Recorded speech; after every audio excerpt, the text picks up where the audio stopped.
full of them like that back here. Good to hear. We've been hearing great reports all year of the bone fishing this side of 7 Mile Bridge. We went to some of the places that I've fished over the years and beautiful spots, beautiful white sand. We've got areas where it's right on the Gulf edge. These are bonefish areas. There's a whole nother school, 10 of them. We get him, he's right there. We did it! I can't believe we did that. Oh, yeah! Come on. Oh, he ate it. He ate it. He ate it. Nice, baby. Yeah, that's what I'm talking about. I got him, relax. Oh, dude, he just ripped my boat off. Oh, awesome. Look at that big boy. Woo!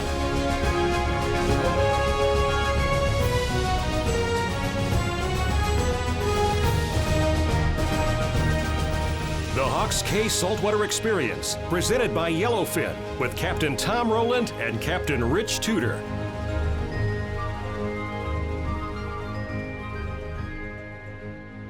The bone fishing's been really good, and it's been kind of an interesting transition because for a long time, Isla Morada was the king. That was the king area. There were fish everywhere. Had that cold front a long time ago that kind of changed that. And for whatever reason, there have been a real abundance of bonefish in the Key West area and in the lower Keys. That's been kind of the hot spot. So we wanted to go down there and give that a shot, throw the skiff on the trailer, and just head right out of Hawks Cay here. It's only, about 20 miles down the road, and we can be in some really great water and then work our way to the west, all the way to Key West or all the way to the Marquesas if we wanted to.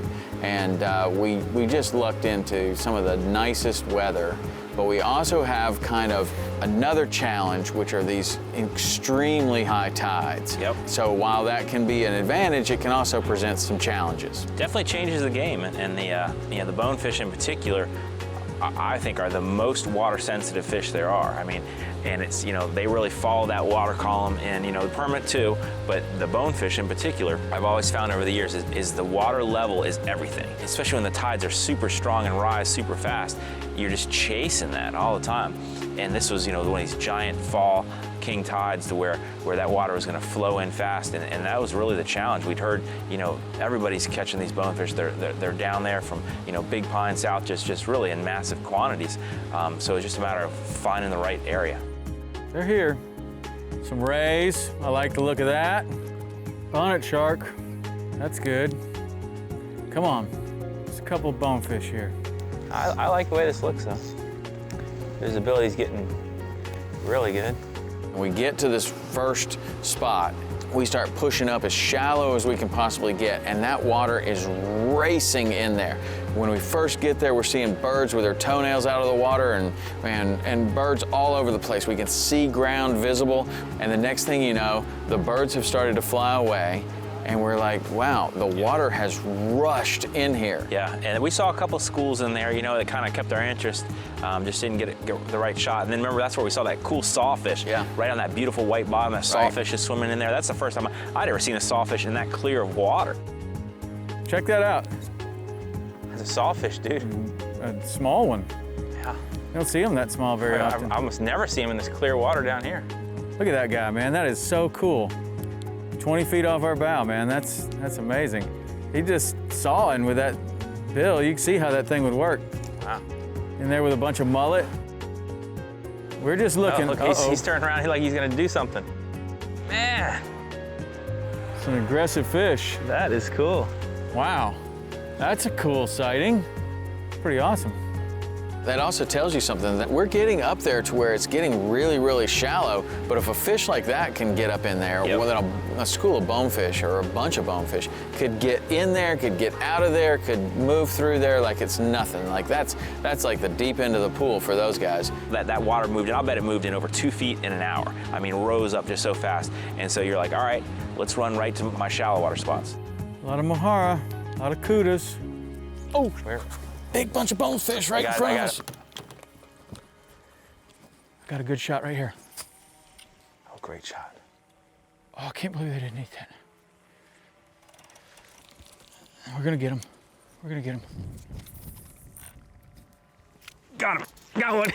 Good That job. was awesome. Fed him right there on the jig.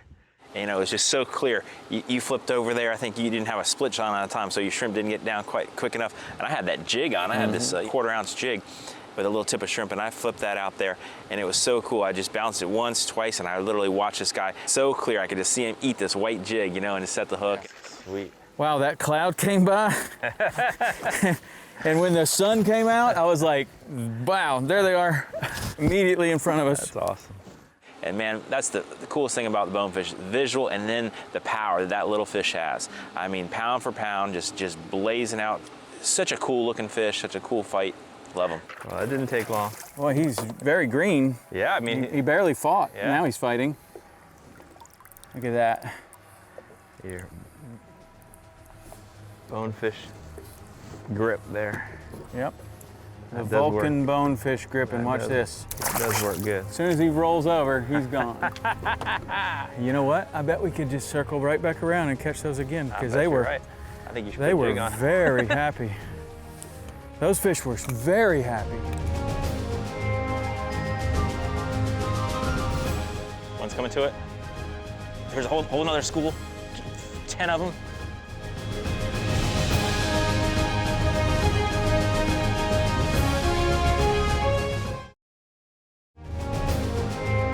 The Hawks Cay Saltwater Experience, presented by Yellowfin, is brought to you in part by Hawks Cay Resort. Find what lures you. Lowrance, America's #1 fish finder. B&W Trailer Hitches, towing adventure. Mercury Marine, go boldly. St. Croix Rods, the best rods on earth. Waypoint. And by Ameritrail. Daiwa. Marathon, Power Pole, and Vibe.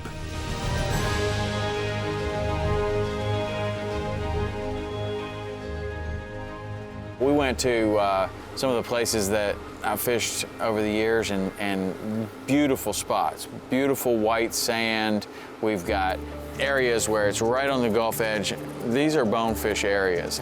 They're there, and the Gulf edge is kind of an area that most people are targeting, but there's some challenges with that because the water is going to come in really, really fast, and all of a sudden it's going to be too deep. So if you're not in exactly the right spot, you could miss the fish entirely. You know what? I bet we could just circle right back around and catch those again, because they were right. I think you should they put a were jig on. very happy.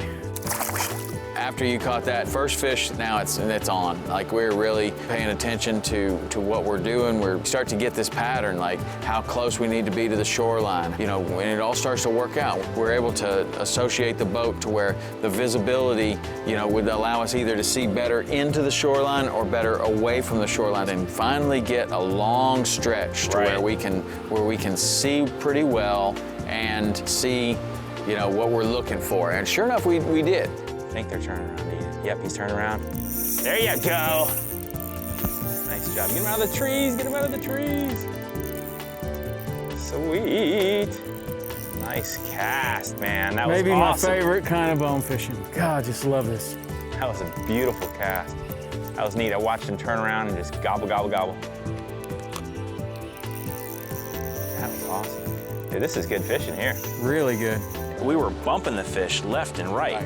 And you know, like, oh, there's one, but we weren't getting the quality shot. And when we got on that lee side shoreline, there was enough of a wind shadow on that shoreline that it glassed off, and we got on that one shoreline, and man, you were spotting those fish so far away. I was up on the tower, and I was like, you kept this, there's one. I'm like, what? And I mean, you were looking further out than I was even thinking I could see.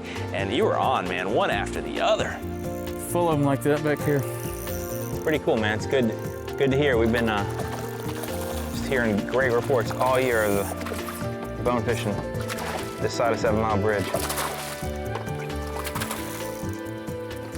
You get down here and poke around and just find them right away.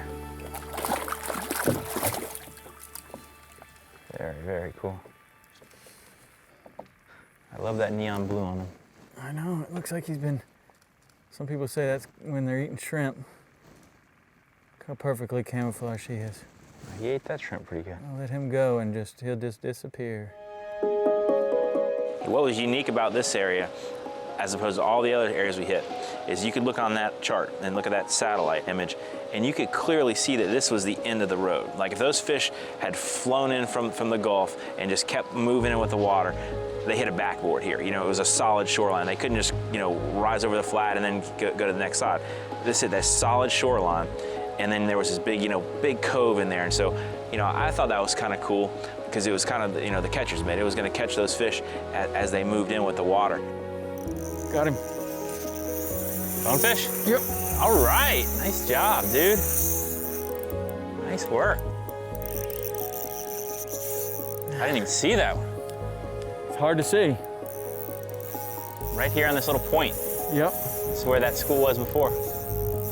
Gotta get out here around this bush and then we can I bet stop. we could even sit right on this point. Very cool. Yeah, nice bonefish. Yeah. How many power poles here?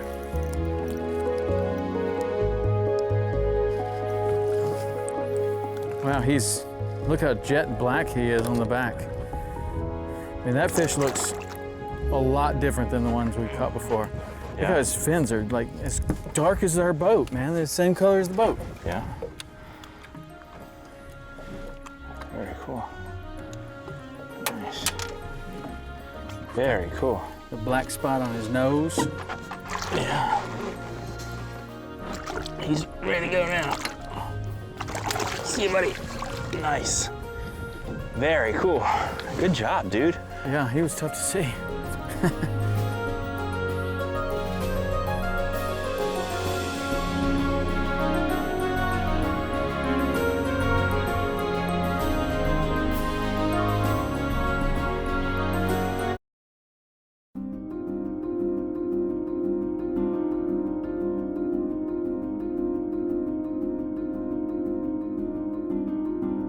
We're back in kind of the corner of this little spot, and man, we're on them. We're in the place. We're so much on them that we're not even having to move. In fact, we don't want to move because the fish are coming to us. Yes. And that's a place where you can make a mistake too, is like, wow, there's so many here. I bet there's even more up there. And you start poling up further, but you were in the place that they wanted to be. And when you find yourself in that spot like that, the best thing to do is just stay right there. Yeah, that was, you know, we put the power pole down. That was one of those, they were coming from both directions, and it just made sense. That was kind of like the back corner, you know, the lee side shoreline. They definitely wanted to be there for a reason. We'd made 2 passes through there, and both times the fish were sitting right there. One's coming to it. There's another one coming. There's a whole another school, 10 of them. More right here. Lots of them. So this time, wisely, we put the power pole down and we threw out a handful of shrimp, you know, just to chum. I'm gonna chum a little. Just sit right here. Yeah, do it. They're just pouring by. Give me a fresh one. And instead of us spooking them, you know, and just keep pushing them around, we let them come back to where they wanted to be. And sure enough, as soon as they came back, they started feeding there. I said, you know what, if we're gonna throw out shrimp, maybe we should move ahead of this bush right here. 3 of them. I'm gonna get one right here. He just ate me. He got it. Big one. Nice job, dude. Nice job. Got it around that bush. Sure? Boy, they came into that chum, didn't they? Yeah. Isn't that amazing? And they'll keep coming. That's a big one there. Get him out of the trees. Want to chase him? I don't know if there's anything we can do right now. He's under something. I had already thought about it. I was like, man, if I was a bonefish, I'd be going right out there, right around that bush and out. And sure enough, man, that's exactly what happened. I hooked a big one, probably the biggest one of the day. That was a big one. And it did exactly what I thought it was gonna do. Now he's right up here on the ground. Right by these mangroves right here. Yeah. He's around something there. He's long gone, so go right to that mangrove bush. That's the cool thing about the bonefish, is they are so strong pound for pound. I mean, a 6-8 pound bonefish, you are not stopping him. You are at the mercy of where he wants to go. When they get that head of steam going, if you took too much pressure on him, you're gonna pop him off. Well, that shark's trying to eat him.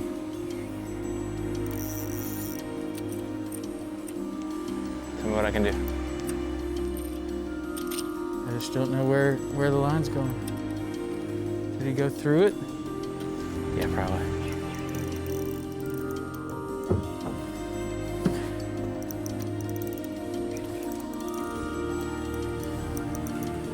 got a little bit around it. There, I see it. Hold your rod. You just broke me off. God. And sure enough, they made that beeline around that mangrove chute, did a 180 under it, and you know, we tried to get up there to get it free, but it was too stuck, and you know, biggest fish of the day. That was cool, that was a big one. Yeah. As soon as we threw that chum out, they started going crazy. They want to be right here. We don't need to go anywhere, huh?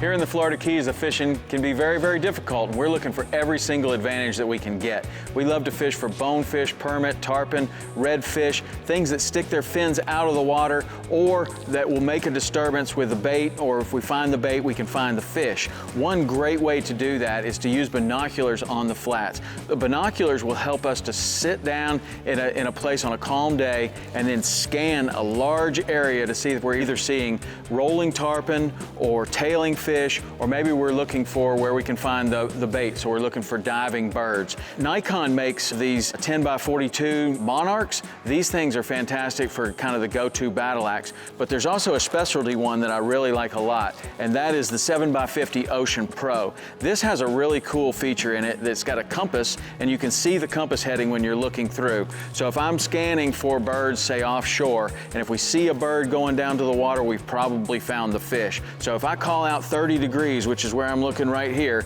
the captain can turn the boat to 30 degrees and we can start heading there. Other people with their binoculars can also look at 30 degrees, and we can all be looking at the same thing, and the person who sees it doesn't ever have to take their eyes off the fish. This is a huge advantage.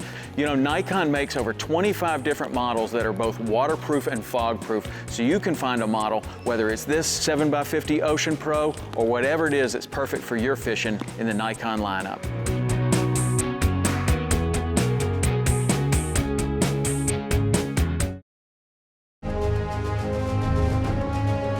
The Hawks Cay Saltwater Experience, presented by Yellowfin, is brought to you by Yellowfin, only in a Yellowfin. Hook. Bass Pro Shops and Cabela's, your adventure starts here. Buff, built for ultimate sun protection. And by Motor Guide. Nikon. Wiley X. Lithium Pros. And Burnowin Rod Holders. Hey guys, thanks so much for watching the show. You know, we'd like to get to know you better, carry on the conversation, and the best way to do that is follow us on Facebook, Instagram, and Twitter.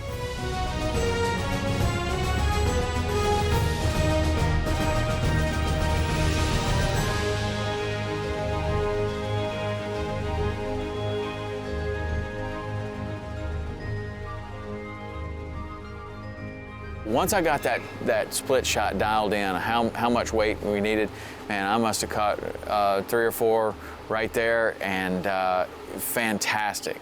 But the best one, I think, was the one where I made a poor cast, but the fish didn't think it was a poor cast. The fish thought it was the best cast, and it goes in there and lands like a through a baseball in the water. It was like 5 feet from the boat, man. Right.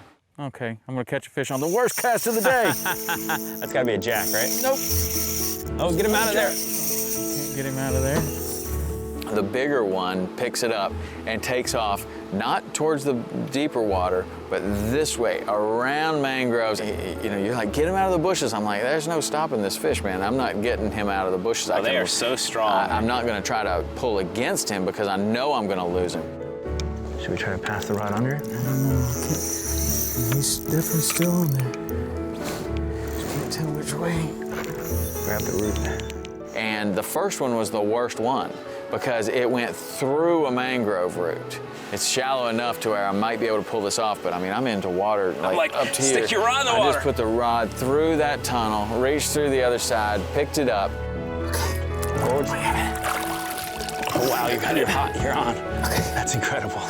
That's cool. That was incredibly awkward. All right, let's see if we can get to him. I feel him, but then it's like, oh, but I feel something else too. And then there's another one.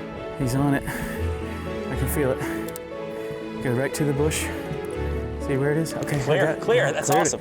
We get it around that one, and then there's another one. So while that fish took that turn this way and we're looking at this thing, he's going around every mangrove he can find. But with that braided line, the trick to that is taking all the pressure off of him. So I was like, gotta open the bail. Okay, now he's around that one. Unbelievable. And I had the bail open, and then you would just take me over there. I would close it and just kind of wrap it around. Okay, got off that one, and just kept going around and kept going around until the very last one. There he is, he's right there, I see him, I see him. I gotta loosen this drag. He's just going around in circles around that thing. Let's get around to this one. Oh, you got a net? You can net him. Yes. Right here, get the Powerful net. right here. So I was like, we'll wait till he swims around in the circle. I'll pull back a little bit. It'll stop him just enough to where we can get the net under. Sure enough, man, you were able to net that fish. I couldn't believe it. That's gonna be our only chance. Get him, he's right there. We did it! I can't believe we did that. Look, it's still around there. Good work, man. Oh, look, it was just around the leaf the whole time. That is some Wow. That is some good line, huh? Man. Whew. Around, and here comes a shark to eat him right there. Wow. Wow, around that one and that one and that one and that one. I don't know that I've ever salvaged one around that many things. That was incredible. I mean, that's the one that I'll remember for another 20 years. And every time I go to that spot, I'll be like, man, it went around that one and that one and that one and that one. And then Rich netted it and we got the thing. But man, that's how to make a fishing memory right there. Wow, it's a great one. Thank you, buddy. You've made us work for that one. Oh. Here we go. See you later, bud. There's some sharks out there. Be careful. Wow. I don't know if we can do any better than that. That was an adventure. Wow.